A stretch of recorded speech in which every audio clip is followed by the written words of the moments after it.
Good morning my friends. मेरा नाम है मुरली मनोहर और अभी हम जनरल साइंस सामान्य विज्ञान के ऊपर बातचीत करेंगे।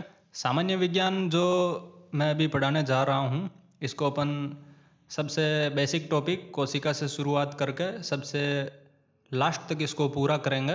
एग्ज़ाम के हिसाब से ये रीट, पटवारी, लैब असिस्टेंट और कांस्टेबल वगैरह जो भी राजस्थान की वैकेंसीज होती है, राजस्थान के एग्ज़ाम्स होते हैं, उसको ये अच्छे से कवर कर लेंगे अपने सब वीडियो।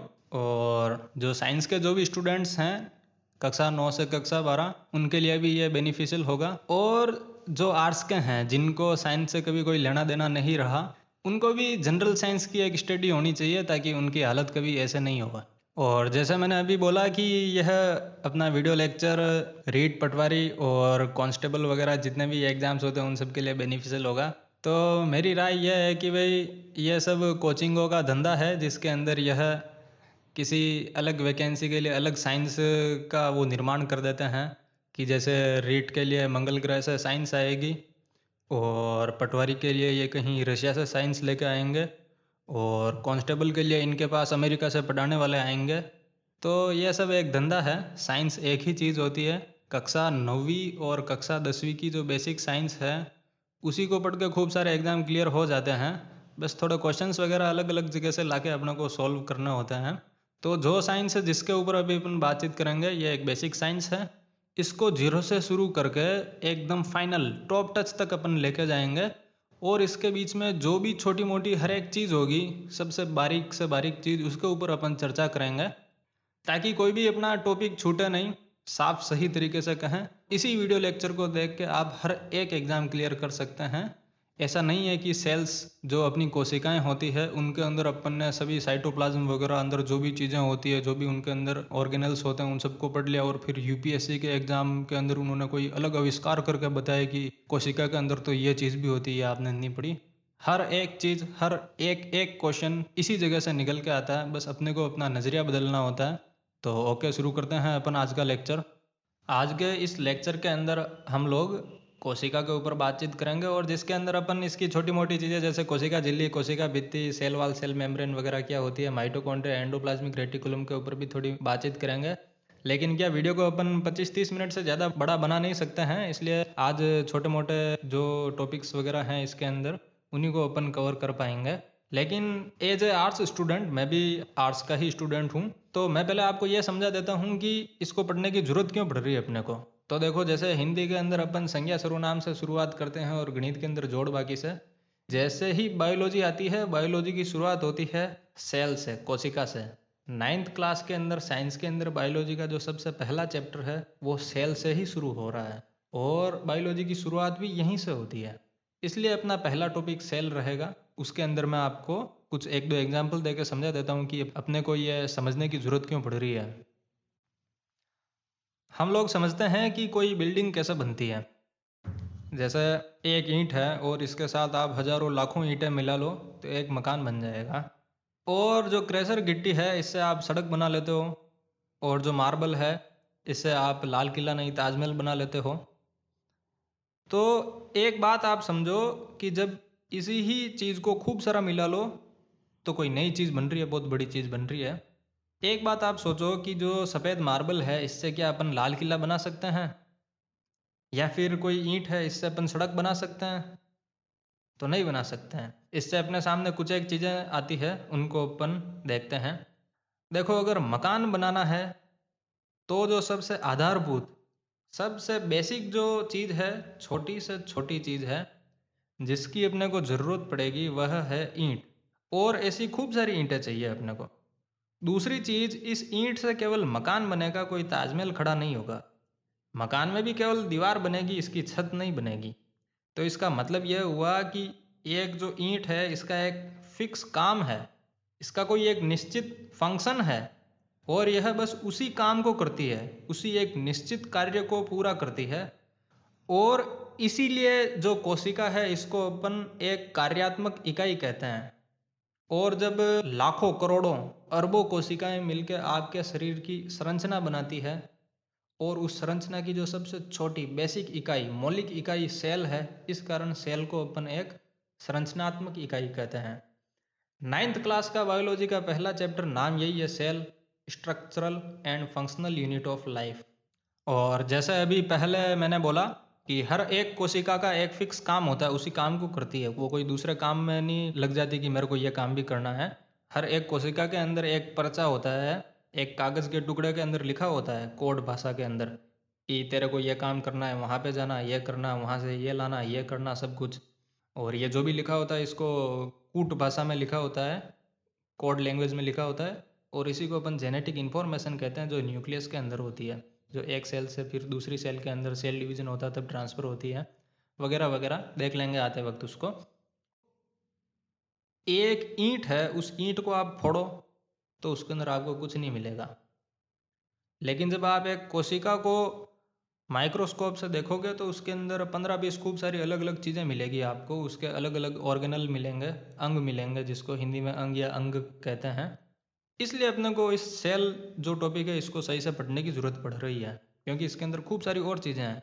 अगर ईंट को भी फोड़ने के बाद उसके अंदर खूब सारी अलग अलग चीज़ें मिलती तो इस ठेकेदार को भी अपने सभी मजदूरों को पकड़ के ऐसे समझाना पड़ता कि भाई लोग, इसके अंदर ये चीज़ है, तुम ध्यान रखना। तो यहाँ पे दो चीज़ें ध्यान रखने की बात है। एक तो कोशिका के अंदर खूब सारी और अलग अलग चीज़ें होती है जो अभी आते हुए टाइम में अपन सभी देखेंगे। और दूसरी, अलग अलग टाइप की कोशिकाएं होती है, खूब प्रकार की कोशिकाएं होती है। जैसे मैं आपको बताता हूँ, बोन सेल जिससे हड्डियाँ बनती है, इनको ओस्टियोसाइट्स भी कहते हैं अंग्रेजी के अंदर।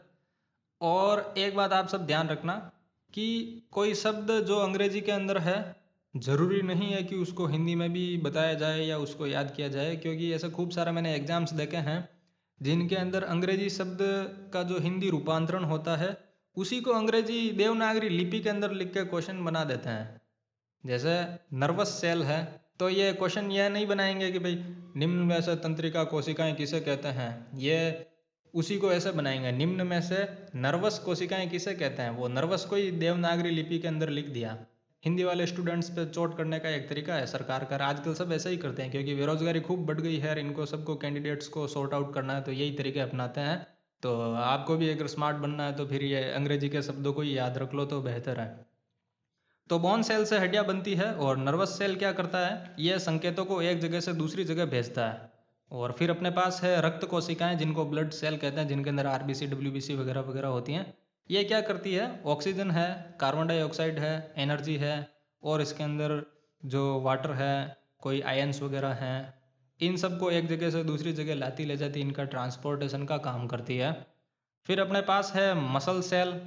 यह क्या करती है, यह बॉडी का जो मूवमेंट है, बॉडी की जो हलचल है, उसको यह क्रियान्वित करती है। स्किन सेल, यह क्या करती है, अपने अंगों को दूसरी बाहरी जो भी चीज़ें होती है उनसे सुरक्षित रखती है, आउटर एनवायरनमेंट से सुरक्षित रखती है। जो सेक्स सेल्स हैं, स्पर्म और ओवम, शुक्राणु और अंडाणु, यह क्या करती है, हमारा ही जैसा एक नया मानव पैदा करने के अंदर सहयोग करती है। तो इन सब अलग अलग कोशिकाओं का अलग अलग काम होता है, और हर एक कोशिका के अंदर अलग अलग चीज़ें होती है। उन चीज़ों को अभी अपन समझेंगे कि वो क्या है, उस हर एक चीज़ का क्या फंक्शन है, उस हर एक ऑर्गेनल, हर एक अंग का क्या फंक्शन है। कोशिका झिल्ली, इसको सेल मेम्ब्रेन या प्लाज्मा मेम्ब्रेन भी कहते हैं। इसको अपन देखते हैं कि क्या चीज़ है। इसके लिए एक सरस की दूध की थैली का अपन एग्जाम्पल ले लेते हैं। अंदर खूब सारा लिक्विड है, बिल्कुल लिक्विड, और बाहर की तरफ जो यह थैली है इसको कह दो मेम्ब्रेन, झिल्ली। ये क्या करती है, अंदर का जो दूध है उसको बाहर नहीं आने देती है। सेल भी बिल्कुल ऐसा ही है, बिल्कुल इस थैली की तरह फ्लेक्सिबल, कहीं से भी दबाओ दब जाएगी। और जैसे ही ये थैली फटी, अंदर का दूध बाहर निकल जाएगा। और वैसे ही सेल मेम्ब्रेन होती है। सेल मेम्ब्रेन जैसे ही फटी या वहाँ से हटी, तो अंदर जो साइटोप्लाज्म होता है और उसके अंदर दूसरे जितने भी ऑर्गेनल या अंग होते हैं वो सब बाहर निकल के फैल जाते हैं। तो सेल मेम्ब्रेन का काम होता है अंदर की चीज़ों को अंदर रखना। अब देखते हैं यह कहाँ पर होती है। यह देखो, मैं सेल बना रहा हूँ, यह है सेल, और सेल के अंदर यह खूब सारी चीज़ें हैं। न्यूक्लियस है, माइटोकॉन्ड्रिया है, गोल्जी बॉडी है, और यह सब साइटोप्लाज्म। बाहर की तरफ यह है कोशिका झिल्ली। तो कोशिका झिल्ली हर एक कोशिका के सबसे बाहर की तरफ होती है, जो अंदर की चीज़ों को अंदर रखती है। और यह कोशिका झिल्ली पादपों में पाई जाती है, प्लांट्स के अंदर और एनिमल्स के अंदर, जंतुओं के अंदर। और यह कार्बोहाइड्रेट्स, प्रोटीन और फैट, वसा, शर्करा और प्रोटीन से बनी हुई होती है। ये वसा के ऊपर आ जाता है, ये लिपिड भी कहते हैं इसको और फॉस्फोलिपिड भी कहते हैं। कोई सा भी आ जाता है, अपने को तीनों चीज़ें ध्यान रखनी है कि वसा को लिपिड और फॉस्फोलिपिड भी कहते हैं। दो परतें हैं इसकी। ये जो झिल्ली है ये दो परतों की बनी हुई होती है, लेकिन अपने को सिर्फ इतना ध्यान रखना है कि दो परतें हैं। अगर और जानना है कि दो परतें क्यों हैं और वो कैसे बनी है तो वो पीएचडी है जो अपने काम की नहीं है। इसका काम देख लेते हैं, सेल मेम्ब्रेन का क्या काम है। एक तो इस सेल मेम्ब्रेन के अंदर छोटे छोटे छिद्र होते हैं, पोर्स होते हैं, होल होते हैं। यह क्या करते हैं, कोशिका के अंदर का कोई भी पदार्थ है, कोई भी मॉलिक्यूल है, उसको कोशिका से बाहर जाने देती है और बाहर से कोई भी मॉलिक्यूल या मटेरियल पदार्थ को अंदर की तरफ आने देती है। तो इसका फंक्शन क्या हुआ, ये मॉलिक्यूलर एक्टिविटी को कंट्रोल करती है, आणविक गतिविधियों को नियंत्रित करती है। कैसे करती है कि आने जाने को रोकना या आने जाने की इजाज़त देना, ये सब काम करती है, इसलिए ये इसको नियंत्रित करती है। फिर दूसरा है ये मैकेनिकल सपोर्ट प्रदान करती है। कैसे, वो भी मैंने बता दिया आपको, दूध की थैली वाला एग्जाम्पल, कि यह अंदर की सब चीज़ों को एक साथ रखती है। इसके नहीं होने पर सभी चीज़ें बिखर के बाहर की तरफ निकल जाएगी और इधर उधर फैल जाएगी। एक कोशिका से दूसरी कोशिका के अंदर तरल या अणुओं का जो आदान प्रदान होता है, यह प्रसारण और विसरण की प्रक्रिया द्वारा होता है। प्रसारण को इंग्लिश के अंदर ऑस्मोसिस कहते हैं, जिसके अंदर क्या होता है, सेलेक्टिवली परमिएबल मेम्ब्रेन होती है, एक पारगम्य झिल्ली होती है जो क्या करती है, निश्चित चीज़ों को ही आने जाने देती है, इसलिए इसको सेलेक्टिवली कहते हैं। जैसे ऑस्मोसिस के अंदर यह केवल वाटर का एक्सचेंज होने देती है, पानी का एक्सचेंज होने देती है। और जबकि डिफ्यूजन के अंदर क्या होता है, यह केवल गैस का एक्सचेंज होने देती है। तो सेल मेम्ब्रेन के अंदर जो मॉलिक्यूल का एक्सचेंज होता है, उसके अंदर दो चीज़ें जो ध्यान रखनी है वो ये हैं, डिफ्यूजन और ऑस्मोसिस। फिर आता है सेल वाल। सेल वाल कोशिका भित्ति केवल प्लांट्स सेल में पाई जाती है, जो पेड़ पौधे होते हैं उनकी कोशिकाओं में पाई जाती है, लेकिन ये जंतु कोशिकाओं में नहीं पाई जाती है। क्यों नहीं पाई जाती है, क्योंकि प्लांट सेल का काम होता है कठोरता, रिजिडिटी प्रोवाइड करना। जब आप अपने खुद के शरीर के ऊपर अंगुली लगाओगे तो अंगुली अंदर चली जाएगी, लेकिन किसी पेड़ पौधे के ऊपर आप लगाओगे या किसी पेड़ के तने के ऊपर आप अंगुली लगाओगे तो उसका तना अंदर की तरफ नहीं धंस जाएगा। क्यों, क्योंकि उसके जो कोशिकाएं हैं उन कोशिकाओं के बाहर एक और स्ट्रक्चर होता है, उस स्ट्रक्चर को अपन कहते हैं सेल वाल। इससे क्या होता है कि जो अंदर सेल का जो वाटर है उसका लॉस नहीं होता है। सेल मेम्ब्रेन के अंदर तो मैंने बताया कि पानी है और गैस है, वो कोशिका से बाहर निकल सकता है और अंदर जा भी सकता है। लेकिन एक पेड़ है और पेड़ के अंदर कोई कोशिका है, उस कोशिका से बाहर की तरफ पानी निकलना नहीं चाहिए। अगर वो पानी निकल गया तो पेड़ अपनी जगह खड़ा नहीं रह पाएगा। तो उसको अपना स्ट्रक्चर प्रदान करने के लिए सेल वॉल होती है, जो अंदर का जो वाटर है उसका लॉस नहीं होने देती है। ध्यान रखने लायक बात बस यह है कि कोशिका झिल्ली पादप और जंतु दोनों के अंदर पाई जाती है, लेकिन कोशिका भित्ति यह केवल पेड़ पौधों के अंदर पाई जाती है, पादप कोशिकाओं के अंदर पाई जाती है। और प्रश्न के हिसाब से एक चीज़ ध्यान रखनी है, वो प्रश्न पूछ लेते हैं कि कोशिका भित्ति किससे बनी हुई होती है, तो आंसर है सेलुलोज से बनी हुई होती है। जबकि कोशिका झिल्ली किससे बनी हुई होती है, कोशिका झिल्ली वसा, शर्करा और प्रोटीन से बनी हुई होती है। तो ये दोनों अंतर ध्यान रखना है, दो अंतर अपने पास है, दोनों किससे बनी हुई होती है और दोनों किस किस में पाई जाती है। किसी कोशिका के अंदर अलग अलग पार्ट होते हैं, हिस्से होते हैं, उसके अंग होते हैं। उनके अलावा उस कोशिका के अंदर खूब सारा लिक्विड मटेरियल भरा हुआ होता है। उस लिक्विड मटेरियल को कहते हैं प्रोटोप्लाज्म, जिसको कहते हैं हिंदी में जीव द्रव। ये हक्सले नाम का एक वैज्ञानिक था, इसने कहा था कि प्रोटोप्लाज्म जो है जीव द्रव, यह जीवन का भौतिक आधार है, फिजिकल बेसिक ऑफ लाइफ। तो प्रोटोप्लाज्म कहते हैं कोशिका के अंदर जो सारा का सारा लिक्विड है वो प्रोटोप्लाज्म कहलाता है। अब ये देखो, ये मैं बना रहा हूँ न्यूक्लियस। इस न्यूक्लियस के अंदर जो लिक्विड होगा या द्रव चीज़ होगी उसको कहेंगे न्यूक्लियोप्लाज्म। और इस न्यूक्लियस को छोड़ के इस पूरी कोशिका के अंदर जो बचा कुचा जो भी लिक्विड होगा उसे कहेंगे साइटोप्लाज्म। तो इस लिक्विड के अंदर क्या होता है? प्रोटीन होता है, एनर्जी होती है, कोई आयंस होते हैं, वाटर होता है, साल्ट होता है, ये सब चीज़ें होती हैं। ये धीरे धीरे अपन बायोलॉजी जैसे जैसे अपन पढ़ते जाएंगे ये सब चीज़ें भी अपने समझ में आती जाएगी कि किसके अंदर क्या है। अभी इतना फोकस लगाने की ज़रूरत नहीं है। यह जेठालाल को तो पूरे भारत वाले जानते हैं। इसकी जेब में 2 पर्चियाँ हैं, नहीं एक पर्ची है ऊपर वाली जेब के अंदर। उसके अंदर लिखा हुआ है कि इसको आज मार्केट में जाना है और ये चीज़ें खरीदनी है और इस जगह खर्चा करके अपना घर का काम चलाना है। और इसके पास एक दूसरी जो जेब है उसके अंदर इसके पास रखे हुए हैं पैसे। उन पैसों को ये देगा और जो भी इसको सामान खरीदना है या जो भी इसको कार्य करना है वो सब काम करेगा। मतलब जेठालाल को कुछ काम करना है और उस काम को पूरा करने के लिए उसके पास पैसे हैं जिनको वो खर्च करेगा और बदले में उसका काम पूरा होगा।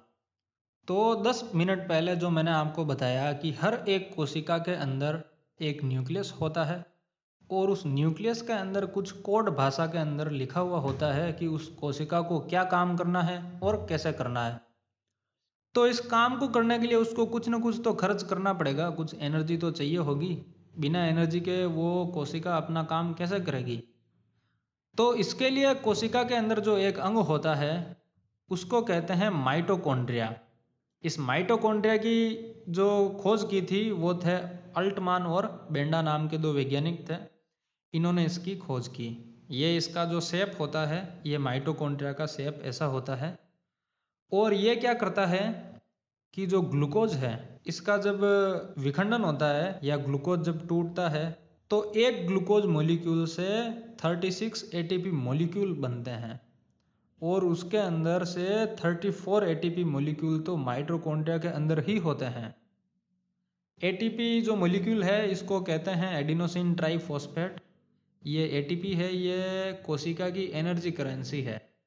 जब कोशिका को कोई काम करना होता है तो वह एटीपी को खर्च करती है और बदले में उसका काम होता है। तो माइटोकॉन्ड्रिया क्या करता है कि कोशिका के सभी काम को चलाने के लिए इस एटीपी का निर्माण करता है। और एटीपी का निर्माण कैसे होता है? ग्लूकोज से होता है। तो माइटोकॉन्ड्रिया का काम है एटीपी प्रोडक्शन। इसलिए इस माइटोकॉन्ड्रिया को कहते हैं power house of the cell, कोशिका का ऊर्जा केंद्र। और दूसरी जो चीज़ इसको कहते हैं वो ये है कि कोशिका का रेस्पिरेटरी साइट, कोशिका का श्वसन स्थल। माइटोकॉन्ड्रिया को कोशिका का श्वसन स्थल इसलिए कहते हैं क्योंकि जो कोशिका के अंदर रेस्पिरेशन होता है, श्वसन, सेल्यूलर रेस्पिरेशन की एक प्रोसेस होती है, उसके जरिए ग्लूकोज को ब्रेक डाउन करके ग्लूकोज का विखंडन होकर उससे एटीपी बनती है। ये पूरी प्रोसेस जो होती है ये माइटोकॉन्ड्रिया के अंदर पूरी होती है।